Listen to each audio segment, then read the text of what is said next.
Peggy 16.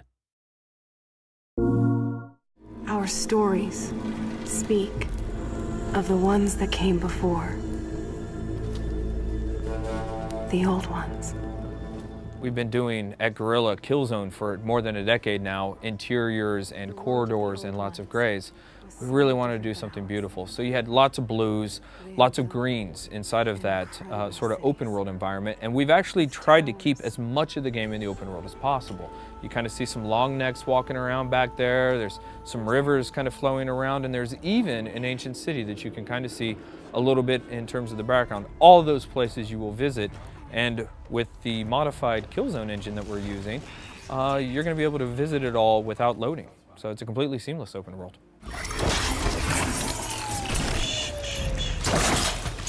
Sorry, little one.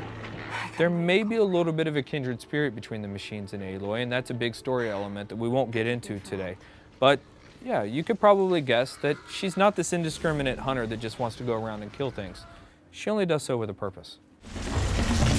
Almost at first glance, you take a look at that bow and you might think, wait, that's just a regular composite bow. But then you take a closer look and you actually notice that it's a mixture. It's a mixture of elements. First, it's a mixture of elements found in the naturally occurring environment, but it's also mixed with machine parts. So machine parts are the key to Horizon Zero Dawn. They're the base of the economy, and you're going to want them because Aloy is the master craftswoman. Here we go! Oh, someone's angry!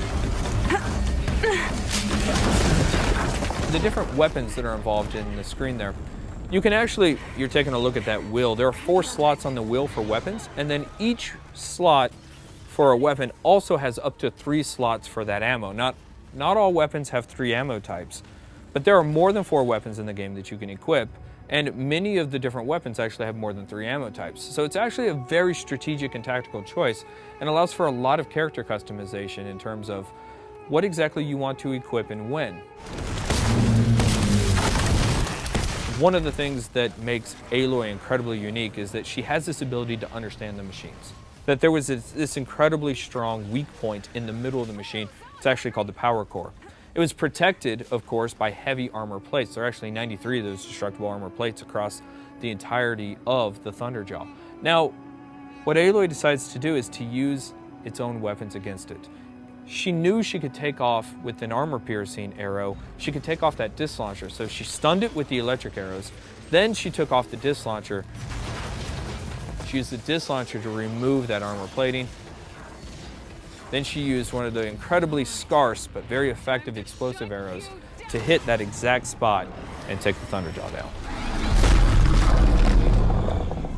Of course, we've talked a number of times so far about a perk system or a skill tree, and so there are a large number of elements there. You do get XP from doing quests, you get XP from killing the machines, you get XP from discovering locations in the world. It's a fully fledged RPG.